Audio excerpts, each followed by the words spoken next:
ठीक है, आज हम पढ़ेंगे न्यूक्लियस के बारे में। ठीक है, साइटोप्लाज्मिक ऑर्गेनेली के बाद जनरल फिजियोलॉजी में today we will discuss about nucleus.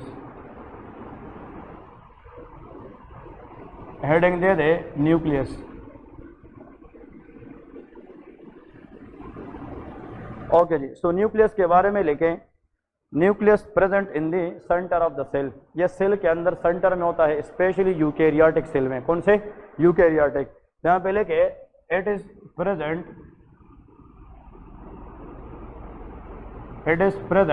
In the centre of cell. ये सेल के सेंटर में होता है। ठीक है जी, नंबर 1 पॉइंट। दूसरी बात यह है कि न्यूक्लियस कंटेन जेनेटिक मटेरियल। इसके अंदर क्या होते हैं? जेनेटिक मटेरियल, जो एक डीएनए एंड आरएनए। यहाँ पे लिखे it contain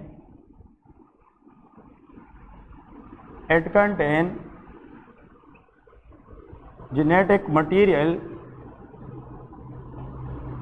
for example, the best example is DNA, stand for deoxy nucleic acid. ठीक है, डीएनए को हम क्या कहते हैं?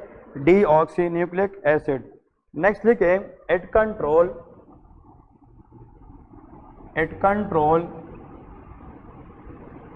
All cellular machinery. मतलब सेल ने जो भी करना होता है रिगार्डिंग प्रोटीन सिंथेसिस या एनी अदर थिंग, तो सेल की जितनी मशीनरी है वो किसके कंट्रोल में होता है? न्यूक्लियस के कंट्रोल में। क्योंकि जब तक न्यूक्लियस सेल को इंफॉर्मेशन नहीं देगा तो सेल कोई काम नहीं कर सकता। इसका आसान हिसाब यह है कि अगर सेल ने प्रोटीन बनाने हैं तो वो राइबोसोम के जरिए बनाता है। ये तो पता है ना कि नहीं, कि सेल के लिए जो प्रोटीन सिंथेसिस है वो कौन करता है? राइबोसोम। लेकिन राइबोसोम को जो मैसेज आता है मैसेंजर आरएनए की शक्ल में कि कौन सा प्रोटीन बनाना है, तो वो मैसेज कहाँ से आता है? डीएनए से आता है। और डीएनए को अगर हम मैसेंजर आरएनए में कन्वर्ट करें तो उसको ट्रांसक्रिप्शन कहते हैं। क्या कहते हैं? ट्रांसक्रिप्शन। तो जब तक डीएनए काम ना करे हम मैसेंजर आरएनए नहीं बना सकते। When there is no messenger RNA there will be no protein synthesis. तो सेल ने जो भी करना है वो तब तक नहीं कर सकता जब तक सिग्नल कहाँ से ना आए? न्यूक्लियस से। इसलिए it control all cellular machinery. Number 2। Number next लिखे कि it contain characters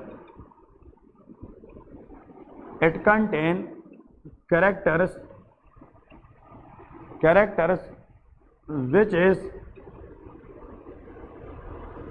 transfer to offspring। इसका मतलब यह है कि जो डीएनए है वो फादर और मदर से कंट्रीब्यूट करके ऑफस्प्रिंग में इंफॉर्मेशन को ट्रांसफर करती है। एक्चुअली हम कहते हैं कि जनाब इस बच्चे का जो आई कलर है वो वालिद की तरह है, या इसका जो फेशियल स्ट्रक्चर है वो माँ की तरह है।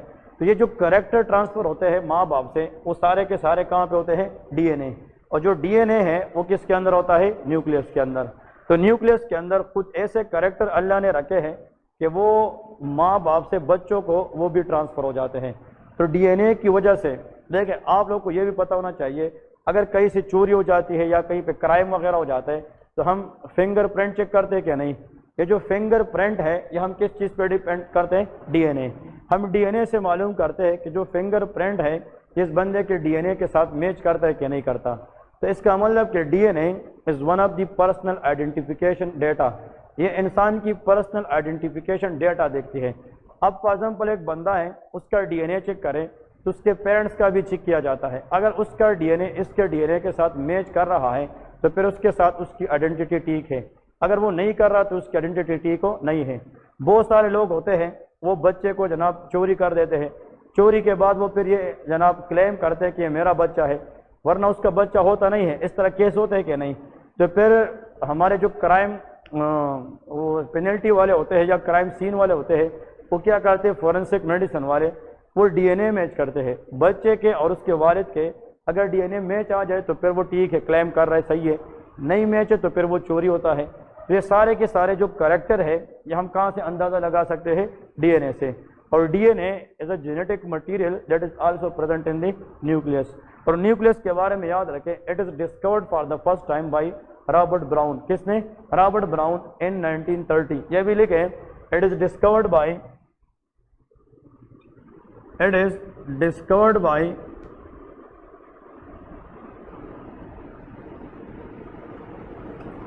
Robert brown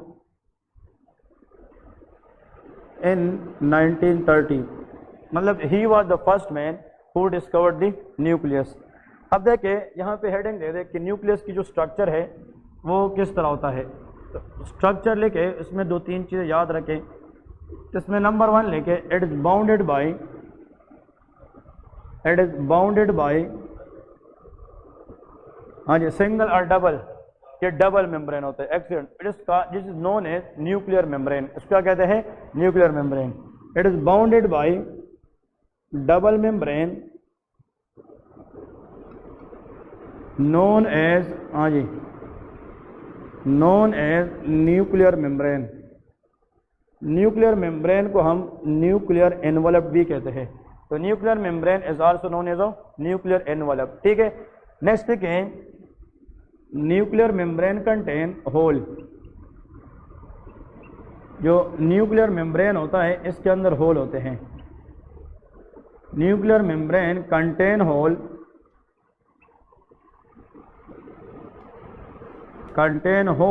known as nuclear pores. इसको हम क्या कहते हैं? Nuclear pores. तो न्यूक्लियर मेम्ब्रेन के अंदर जो होल्स पाए जाते हैं उसको हम क्या कहते हैं? न्यूक्लियर पोर्स कहते हैं। इसमें लेके इसके नीचे ही लिखे through which substances enter and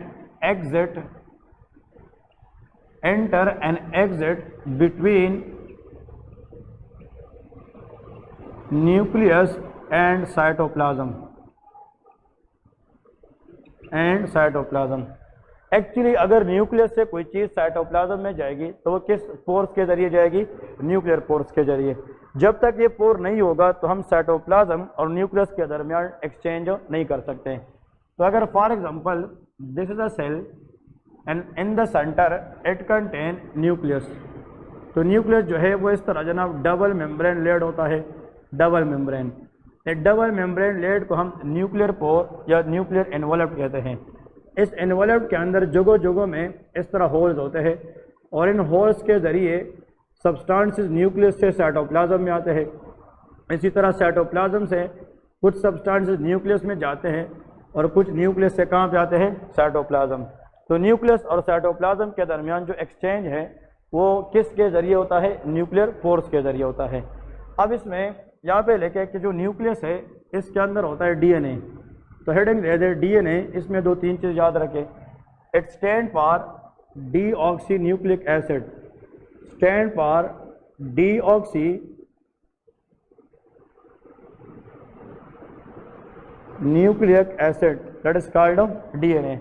जिस तरह आरएनए को राइबो न्यूक्लिक एसिड कहते हैं तो इसको हम डीऑक्सी न्यूक्लिक एसिड कहते हैं। नेक्स्ट लिखे it is a double stranded, हाँ जी डबल है कि नहीं?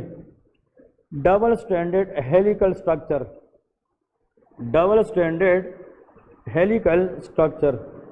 जो डीएनए है it is a double stranded what? Helical structure. ठीक है जी। और नेक्स्ट इसमें हम सिक्योर है कि both strand of DNA are held by या connected by dash anyone in the class. ये पे सी में भी होता है। जो डीएनए के दोनों स्ट्रैंड होते हैं ये कनेक्ट करते हैं किस बॉन्ड के जरिए? श्योर? इसको हम कहते हैं फास्फोडाइस्टर बॉन्ड। कौन सा? फास्फोडाइस्टर बॉन्ड इसको कहते हैं। ठीक है, यहाँ पे लेके that is called phosphodiester bond होता है। ठीक है जी। हाइड्रोजन उसके साथ होता है लेकिन वो हिस्टोन प्रोटीन के साथ होता है। ठीक है जनाब, that is called phosphodiester bond. इसके जरिए दोनों जो स्ट्रैंड है वो आपस में कनेक्टेड रहते हैं। फिर डीएनए के अंदर क्या होते हैं? नाइट्रोजीनियस बेसिस होते हैं। क्या होते हैं?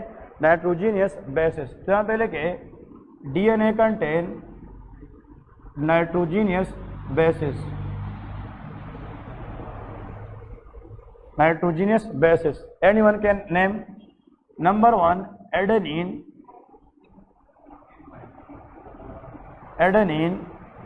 गुआनिन, फिर cytosine and that is thymine, that is called thymine. ठीक है, ये ठीक है कि गलत है? हाँ सही है, ये ठीक है। नाम डीएनए में होता है कि नहीं होता? आप बताएं। नसीर नाम है आपका, आप बताएं। चले आपका एक नाम मुझे समझ आ गया। हाँ आप बताएं। सही है, मैं तो कहता हूँ गलत है। हाँ ठीक है कि गलत है? हाँ सही है। हाँ आप बताएं। चलो आपको आसान ऑप्शन देता हूँ, ये गलत है कि फॉल्स है? हाँ गलत है कि फॉल्स है? ये जो नाम लिखे हैं इसमें कोई गलती है कि ठीक है? नाइट्रोजन बेसिस क्या है इसका? हाँ PHY। Okay very good. देखिए ऑब्जर्वेशन इज द की, इसने सही किया है। थायमीन का स्पेलिंग गलत है इसमें। ये थायमीन है वैसे कि नहीं है? ये मैंने ऐसे लिखा है, नहीं पता। ओके इसमें आप लोग थोड़ा सा केयर करें। फर्स्ट ईयर में जो एडेनिन और गुआनिन साइटोसिन के साथ थायमीन होता है, दैट इज THYMINE, इसको थायमीन कहते हैं। मैंने जो लिखा था थायमीन THIA, वो विटामिन B1 को कहते हैं। जिस तरह के हम कहते हैं विटामिन B9 फोलिक एसिड है, विटामिन B12 कोबालामीन है, तो इसी तरह विटामिन B1 को थायमीन कहा जाता है। तो वो जो थायमीन था वो विटामिन B1 को कहते हैं। और विटामिन B1 का जो रिच सोर्स है वो जो राइस होता है, राइस तो चावल, उसका जो कवरिंग होता है उसके अंदर थायमीन ज़्यादा होता है। ठीक है जी।